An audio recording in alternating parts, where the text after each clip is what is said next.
I've been distracted for the last 5 seconds because I've just been handed something that the Senate has just passed a resolution, and I will read to you as best I can from this copy because it is a bit difficult.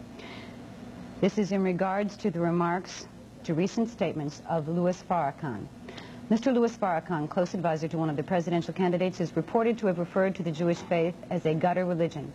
Mr. Farrakhan has also accused the United States of being a criminal for our aiding and abetting role at the time of the creation of the Israeli nation. And Mr. Farrakhan has even called the very existence of Israel an outlaw act.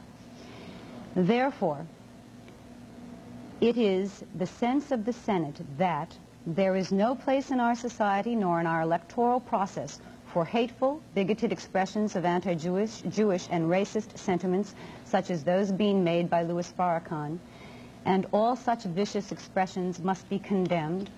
The leadership of the Senate is instructed to communicate with the chairman of the Democratic and Republican parties to request that they immediately repudiate in writing the sentiments and expressions of hatred made by Mr. Farrakhan, and it was passed in the Senate moments ago, 95-0. Well, that's very nice, and there's not one black senator, is there? After we've been in this country for 400 years, you listen to me, and I want you to know, Ms. Freeman, that nothing that the United States Senate does frightens, disturbs, or bothers me. My repudiation of the Senate carries more weight with God than the Senate's repudiation of me. We helped you build this country. We worked this land. I just want you to listen. I hope the Senate is listening. Before you became a republic and had a Senate, 5,000 blacks fought in the Revolutionary War, Crispus Attucks being the first to die.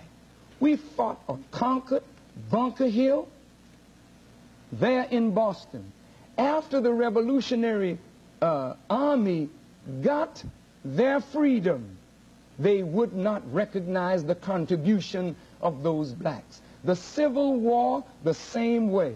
Now here it is. These men condemn me of hateful, bigoted remarks, but they will not condemn the racism that pervades this country, of which the Senate is a prime body. Why are there not any black senators? Yet you say that representation, or taxation without representation is tyranny.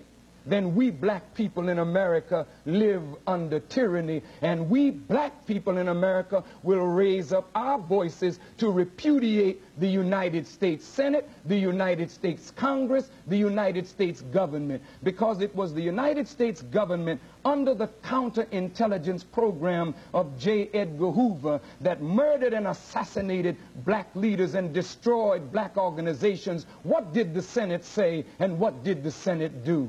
It's this same Senate that appropriates money for the CIA to mine the harbors of Nicaragua and send troops into Grenada and do all of the wicked things that the Senate has backed around the world. I don't care 2 cents for the United States Senate's repudiation. I warn the Senate and I warn the government and I warn the president that America is headed down the drain. You better listen to this little black slave coming up from among you. My voice is the voice of God in your midst. And you are doing to me just what you did to all the prophets and those prophetic voices that rose up before me. You condemned Jesus, and the Roman Senate repudiated him. But today you worship him. What will you do for me tomorrow?